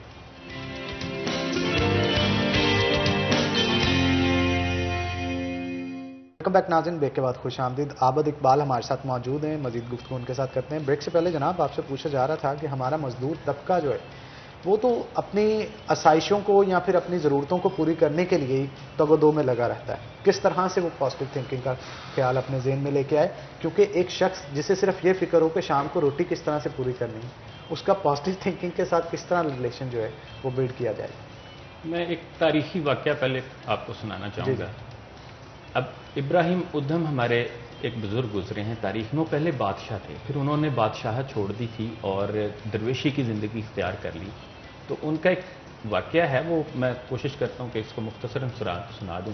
جب وہ بادشاہ تھے تو وہ شکار کرتے ہوئے جنگل میں چلے گئے. جنگل میں گئے تو رات ہو گئی، اپنے ساتھیوں سے بچھڑ گئے. تو انہوں نے کہیں کھنڈر سا ان کو ملا اور وہیں انہوں نے کپڑا بچھایا، سو گئے. صبح اٹھے فجر کے لیے، نماز پڑھی تو ایک جگہ ان کی ٹھوکر لگی تو وہ دیکھا بڑی سخت چیز ہے. اب وہ ذرا اس چیز کو پکڑا تو جو ہے وہ تھوڑی سی روشنی جو ہے وہ، یعنی انہوں نے ذرا آگے پیچھے ہو کے دیکھا تو پتہ چلا یہ تو بہت قیمتی کوئی ہیرا ہے. اور پھر وہ بادشاہ تھے، فوراً پہچان گئے. انہوں نے وہاں مزید کھودا تو وہ پورا جناب ایک کہہ لیں کہ ذخیرہ تھا ہیرے جواہرات کا. تو اس کے بعد وہ فوراً بڑے خوش بھی ہوئے اور حیران پریشان بھی ہوئے. تو پھر وہ گھوڑے پہ نا ادھر ادھر یعنی نکلے کہ یار میں کسی بندے کو پکڑوں جو میرے ساتھ نکالے اور ہم اس کو لے چلیں. تو انہیں پھر بالآخر ایک شخص ملا جو لکڑیاں کاٹ رہا تھا. تو اس کے پاس گئے اور اس کو کہا بھائی لیکس لیک کے بعد آؤ یار میری مدد کرو. اس نے کہا کدھر جانا ہے؟ کہتا ہے یار اس طرف. وہ کہتا ہے وہ جو ادھر کھنڈر ہے؟ کہتا ہاں بالکل ادھر. کہتا ہے آؤ میرے ساتھ، وہ وہاں ایک چیز ہے، تم نا میرے ساتھ مدد کرو پھر تم ساری عمر عیش کرو گے. اس نے کہا اچھا وہ تم ان ہیرو جواہرات کی بات تو نہیں کر رہے؟ کہتے ہیں تمہیں پتہ ہے؟ کہتا ہے ہاں بھائی مجھے پتہ ہے. کہ تو آؤ نہ نکلواؤ. وہ کہتا ہے بھائی جاؤ تم جاؤ، تمہیں مبارک ہوں. میں اللہ نے 2 بازو دیے ہیں، میں لکڑیاں کاٹتا ہوں، ان کو بیچتا ہوں اور میں اس کے بعد اپنی روزی کماتا ہوں اور میں خوش ہوں.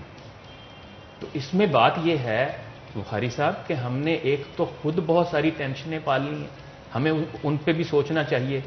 یعنی آسائشات کی دوڑ میں ہم لگے ہوئے ہیں، ہمیں یہ نہیں پتا کہ خوشی جو ہے وہ ہمارے اندر ہوتی ہے. ایک تو یہ بات ہے، ٹھیک ہے.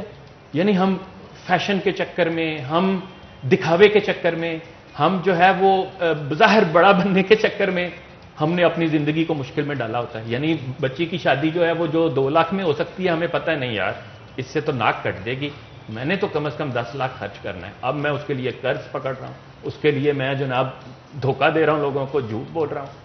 اس کی مجھے کوئی پرواہ نہیں ہوتی. اب آسائشوں کو میرا خیال ہے اگر ضرورتوں کے ساتھ کمپیئر نہ کیا جائے. جی میں اب اسی کی طرف آ رہا ہوں نا. اب دوسری طرف دیکھیں، آپ ایک بندہ ہے نا، اس کو پتا ہے کہ میری بھی 20,000 انکم ہے. یعنی میں سینکڑوں نہیں، میں گارنٹی سے کہتا ہوں اس وقت پاکستان میں کروڑوں بچے ایسے ہیں، یوتھ ایسی ہے جو ایزیلی، جو انتہائی آسانی کے ساتھ انٹرنیٹ کے اوپر فری لینسنگ کے ذریعے اپنے بہت مناسب آمدن پیدا کر سکتی ہے. کیوں نہیں کرتی؟ یعنی میں تو یہ کہتا ہوں کہ آج کے دور میں وہ نوجوان جس کے پاس لیپ ٹاپ ہے، جس کے پاس انٹرنیٹ ہے اور صرف اس کی تعلیم پرائمری ہے، وہ اگر بے روزگار ہے تو اس کو کان پکڑا کے جوتے مارنے چاہیے. اس لیے کہ ہم تو پتہ نہیں میٹرک ایف اے بی اے کرتے ہیں، ہم چاہتے ہیں ہمیں گھومنے والی کرسی مل جائے. آپ انڈیا کی مثال لے لیں، آئی ٹی میں ہم سے آگے کیوں ہے؟ اس لیے کہ انہوں نے بچوں کو فری لانسنگ پہ لگایا، پوری دنیا سے وہ کام لے رہے ہیں. اسی طرح میں یہ سمجھتا ہوں، اب فاروق صاحب ہیں، فاروق صاحب کی فیکٹری ہے اور میرے چونکہ دوست بھی ہیں، ہم اکثر چیزیں ڈسکس کرتے ہیں. یہ بتاتے ہیں کہ جناب بندہ جو بھی بندہ ملتا ہے وہ کہتا ہے بس کام نہ کرنا پائے، کسی طرح میں جو ہے نا دیہڑی زیادہ سے زیادہ لگا لوں، کسی طرح، یعنی کیا کہتے ہیں کام نہ کرنا پڑے لیکن مجھے پیسے مل جائیں، زیادہ سے زیادہ مل جائیں، پیسے بھی زیادہ سے زیادہ ملے. تو اس میں ہمارے طرز عمل کا بھی جناب بڑا قصور ہے، ہمارے نظام کا بھی. میں یہ نہیں کہتا، یعنی جس میں ہم نے مشکل کر دیا، ہم موچی کو حقارت سے دیکھتے ہیں، ہم جو ہے وہ درزی کو، یا جو آپ کہہ لیں کہ اس طرح کے جو کام کرنے والے، ہم اپنے نوکر کو حقارت سے دیکھتے ہیں. حالانکہ اس میں آپ پوری دنیا میں جائیں، جاپانی آج بھی جو چیف ایگزیکٹو آفیسر ہے، جب وہ اپنا باتھ روم سے نکلتا ہے تو اس کو پتا ہے کہ یہ میں نے صاف کر کے باہر نکلا، وہ اس کو کوئی برا نہیں مناتا. وہاں پارکنگ یہ نہیں ہوتا یہ سی او کی پارکنگ ہے اور یہ جو ہے وہ کلرک کی پارکنگ ہے.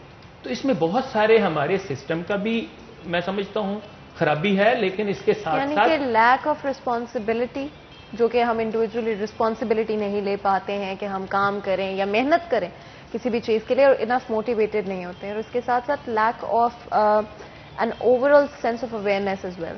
میں نے ابھی جیسے بریک میں آپ کو بتا رہا تھا کہ میں نے نیپولین ہل کی ایک کتاب پڑھی تھی، اس کا وہ ہے you can make your own miracles. اس میں اس نے بڑی خوبصورت مثال دی ہے. اس نے کہا کہ جو بندہ بھی اس دنیا میں آتا ہے اس کو ایک یونیورسٹی سے گریجویشن ضرور کرنی پڑتی ہے، اس کا نام ہے یونیورسٹی آف ہارڈ ناکس، یعنی اردو میں ہم کہیں گے یونیورسٹی آف مشکلات. میں ایک دو اور مثالیں آپ کو دیتا ہوں. لوہا جب زمین سے نکلتا ہے تو وہ کچی دھات ہوتا ہے جس کو اور کہتے ہیں. پھر وہ سٹیل کیسے بنتا ہے؟ اس کو آگ میں ڈالتے ہیں، نکالتے ہیں، تھوڑے مارتے ہیں، ٹھنڈے پانی میں ڈالتے ہیں، پھر نکالتے ہیں، پھر تھوڑے مارتے ہیں، پھر آگ میں ڈالتے ہیں، پھر نکالتے ہیں، اس کے بعد جا کے وہ سٹیل بنتا ہے. تتلی جو ہے وہ کوکون میں پیدا ہوتی ہے. جب وہ تھوڑا سا بڑا ہوتی ہے تو کوکون ٹوٹتا ہے، اس کا منہ باہر نکلتا ہے. اس کے بعد سائنس یہ کہتی ہے کہ وہ اس کو توڑنے کے لیے بہت زور لگاتی ہے، لیکن وہ آسانی سے ٹوٹتا نہیں ہے. لیکن اس میں بھی قدرت کی حکمت یہ ہے کہ وہ جتنا زور لگاتی ہے اتنا ہی اس کی رگوں سے ایک سیکریشن نکل کر اس کے پروں میں جاتی ہے، جس سے اس کے پروں میں رنگ بھرا جاتا ہے. تو قدرت نے کیڑے کو یہ حسن نہیں دیا اور اس کو وہ مشقت بھی نہیں کرنی پڑتی. جس کو حسن دیا ہے اس کو محنت بھی کرنی پڑتی، اس کو قیمت بھی رکھی ہے کہ تمہیں پھر اس کے لیے محنت بھی کرنی پڑے گی.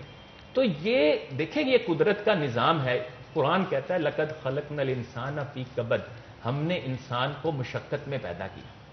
اقبال جو ہے وہ اس پہ بڑا خوبصورت ایک بات وہ یہ کہتے ہیں، زندگانی کی حقیقت کوہ کن کے دل سے پوچھ، جوئے شیرو تیشو سنگے گراں ہے زندگی.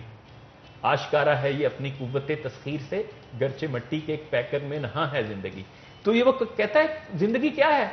زندگی یہ ہے کہ آپ کے پاس ایک تیشہ ہے اور آپ نے جوئے شیر لانا ہے، محنت کرنی ہے، اور آپ کے سامنے ایک پہاڑ ہے جس کو آپ نے ساری عمر کاٹنا ہے، جس کو توڑنا ہے. یہ زندگی ہے. تو زندگی جو ہے وہ مطلب کوئی بھی، میں بلکہ یہ کہتا ہوں کہ جو سونے کا چمچ منہ میں لے کے پیدا ہوتے ہیں وہ زندگی میں کبھی کوئی بڑا کام نہیں کرتے. آپ پوری ہسٹری اٹھا کے دیکھیں، آپ کو وہ لوگ ملیں گے جنہوں نے بڑے کام کیے جو رگڑا کھا کے بڑے ہوتے ہیں. فرانسس بیکن نے کہا تھا میں نے دنیا کے عظیم لوگوں کو جھونپڑوں سے نکلتے دیکھا ہے. تو جو جھونپڑوں سے نکلتے ہیں ان کو بڑا رگڑا لگتا ہے، ان کے پاس نہ ایئر کنڈیشنڈ ہوتا ہے، نہ لیپ ٹاپ ہوتا ہے، نہ سفارش ہوتی ہے، نہ پیسہ ہوتا ہے، لیکن ان کے پاس ایک سوچ ہوتی ہے اور ایک یہ جذبہ ہوتا ہے. یہ سوچ اور جذبہ میں یہ سمجھتا ہوں یہ ہو تو یہ ساری مشکلات پہ آپ آسانی سے قابو پا سکتے ہیں جو آپ بات کر رہے ہیں. بالکل، اور ڈیفینیٹلی آئی تھنک جتنا زیادہ لوگوں کو اویئرنیس ہوگی اتنی ہی زیادہ ہمارے جو نوجوان ہیں وہ اس طرف آ سکیں گے. اور ایون نوجوانوں کی بات نہیں کرنی چاہیے صرف، کیونکہ ساری پاپولیشن میں جتنے آپ پازیٹیو سوچو اور جتنی پازیٹیوٹی ہو سوسائٹی میں اتنی اچھی بات ہے.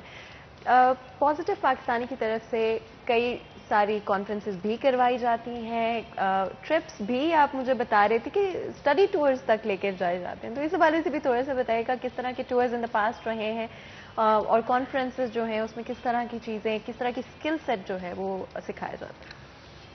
جی، اس میں یہ بنیادی جو ہماری بنیادی سوچ ہے نوجوانوں کے لیے ایک اچھے مستقبل کے لیے ان کے کردار سازی کو، ان کے اندر مثبت سوچ کو پروموٹ کرنا، اور یہی بنیادی ہمارا کانفرنسز میں بھی کانسیپٹ ہوتا ہے اور ٹورز میں بھی ہوتا ہے. ہمارے کانفرنسز کے جو سپیکرز ہوتے ہیں وہ ہم لوگ بہت سوچ سمجھ کے اور ان کے پروفائل کو دیکھ کے ان کو انوائٹ کرتے ہیں.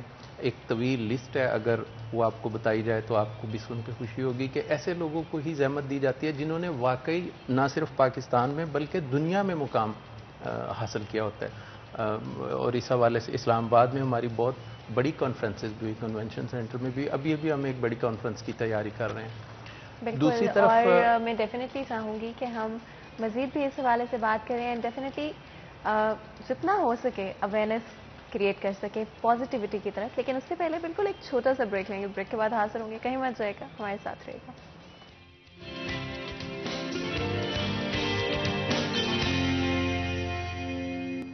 Welcome back. سٹی ایٹ 10 میں ایک دفعہ پھر آپ کو خوش آمدید کہتے ہیں. آج اسپیشلی ہم بات کر رہے ہیں ایک بہت ہی پازیٹیو پاکستان کے حوالے سے.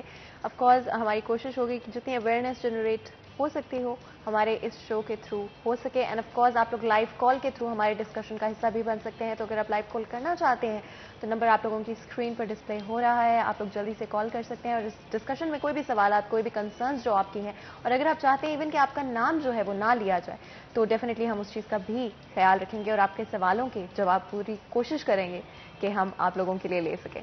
تو ڈسکشن کو آگے بڑھاتے ہیں. بریک میں جانے سے پہلے ہم کچھ بات کر رہے تھے کانفرنسز کے حوالے سے. میں چاہوں گی اگر تھوڑا سا ہم اس کو کور کر دیں اور اس کے بعد ڈفرینٹ اور بھی بہت سارے سوالات ہیں جو ہم آپ سے پوچھنا چاہیں گے. وہ کانفرنسز کے بارے میں تو میں نے آپ کو بتایا کہ ہم اس قسم کے، اس طرح کے، اس لیول کے اسپیکرز کو دعوت دیتے ہیں جن کے پاس اپنی زندگی میں بہت کچھ انہوں نے کیا ہوتا ہے بتانے کے لیے ہوتا ہے بچوں کو. پھر اس کے ساتھ بچوں کے انٹرٹینمنٹ کے لیے ہمارا ایک الوندی کے نام سے ایک ہر سال میں 1 یا 2 ٹورز ہوتے ہیں اور اس میں بھی کوالٹی کا بڑا خیال رکھا جاتا ہے. ہم نہ صرف کہ وینیو کے لیے بڑا سوچ سمجھ کے انتخاب کرتے ہیں جس میں نہ صرف جسمانی طور پہ بچوں کی وہ ایک ایکسرسائز ہو، بلکہ ان کے لیے ہر ایوننگ میں اس طرح کے سیشنز بھی رکھے جاتے ہیں، کویسچن آنسرز بھی ہوتے ہیں، ایک انٹرٹینمنٹ کا بھی ماحول ہوتا ہے. تو وہ کبھی ایسا ہو سکے کہ آپ کو وہ کچھ کلپس دیے جائیں اور وہ آپ دکھا سکیں. جی شیور. لیکن یہاں پہ میں لازمی طور پہ عابد صاحب آپ سے ایک سوال کرنا چاہتا ہوں. کانفرنسز کے حوالے سے گفتگو کی جا رہی تھی. عام لوگوں کے ساتھ تو آپ کر لیتے ہیں، انڈیویجولز آتے ہیں، کچھ نہ کچھ سیکھ کے جاتے ہیں. ہمارے ہاں سرکاری اداروں کے حوالے سے کیا کہیں گے؟ محکمہ پولیس ہو یا پھر دیگر ادارے ہوں، اس کے اندر جب ایک شہری جاتا ہے اکثر اوقات ان سے ایک شکایت سننے کو ملتی ہے کہ یار ہمارے ساتھ بیہیویئر بہت برا رکھا جاتا ہے، ہمیں لمبا عرصہ جو ہے وہ ویٹ کروایا جاتا ہے، بدتمیزی کے ساتھ بات کی جاتی ہے. لوگوں کا ایسے کہنا ہے. تو کیا آپ کی طرف سے کبھی کوئی سرکاری افسران یا ملازمین جو ہیں ان کے لیے بھی پازیٹیو تھنکنگ کے حوالے سے کوئی سیشن کا انعقاد کیا گیا؟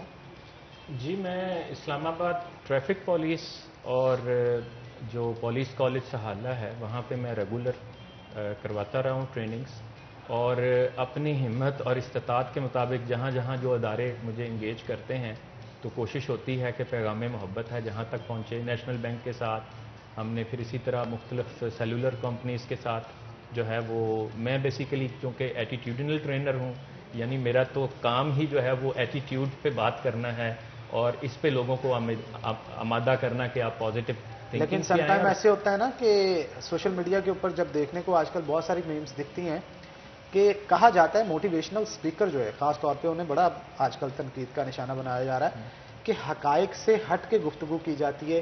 وہی بات جو میں مزدور کی پہلے کر رہا تھا کہ اس کو یہ کیسے سوچنے کی پازیٹیو تھنکنگ کس طرح سے آئے گی جب وہ روٹی پورا کرنے پہ لگا ہوگا.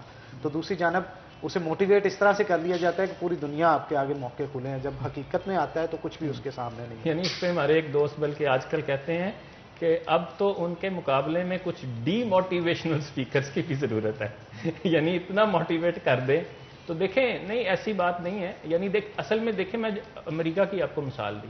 امریکہ میں ہر بندہ جو ہے وہ آپ کو دیکھیں، آپ بس میں بیٹھا ہے وہ کتاب پڑھ رہا ہے، بس سٹاپ پہ ویٹ کر رہے ہیں کتاب پڑھ رہے ہیں، ٹرین میں سفر کر رہے ہیں کتاب پڑھ رہے ہیں. تو اس کا مطلب ہے کہ ہمارا اب مجھے بتائیں فیصل آباد میں کل رات ہمیں جو ہے وہ ایک صاحب نے دعوت دی تو ان کے ساتھ ہماری انٹلیکچوئل ڈسکشنز ہوتی ہیں، اور آپ یقین کریں کہ ہم ان کو ایک دفعہ ہم نے 1-2 جگہ پہ بلایا تو وہ کہتے یار کہ آپ کے وہ 20-25 لوگوں میں سے 4-5 لوگ تھے جو مجھے سمجھ آئی کہ کچھ ان کا کیلیبر ہے، کچھ ان کا جو ہے وہ کوئی ذہنی سطح ایسی ہے کہ میں ان کے ساتھ بات کر سکوں. انگیج تھے. تو جی جو انگیج تھے, چیزوں کو سن رہے تھے, سمجھ رہے تھے. ایگزیکٹلی آپ مطلب وہی بات ہو گئی نا. کتنے لوگ ہیں, میں آتے ہوئے ابھی گاڑی میں فاروق صاحب سے بات کر رہا تھا.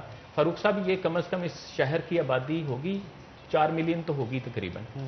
اس میں مجھے بتائیں کتنے لوگ ہوں گے جو ریگولر کتاب پڑھتے ہوں گے. یعنی دیکھیں جو کتاب نہیں پڑھتا نا, اس کا مطلب ہے کہ وہ غور و فکر کرنے والا نہیں ہے. تو جو غور و فکر کرنے والا نہیں ہے وہ تو پھر بھیڑ بکری ہیں.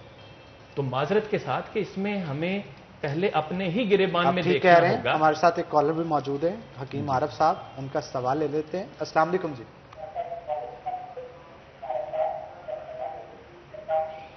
وعلیکم السلام ورحمۃ اللہ.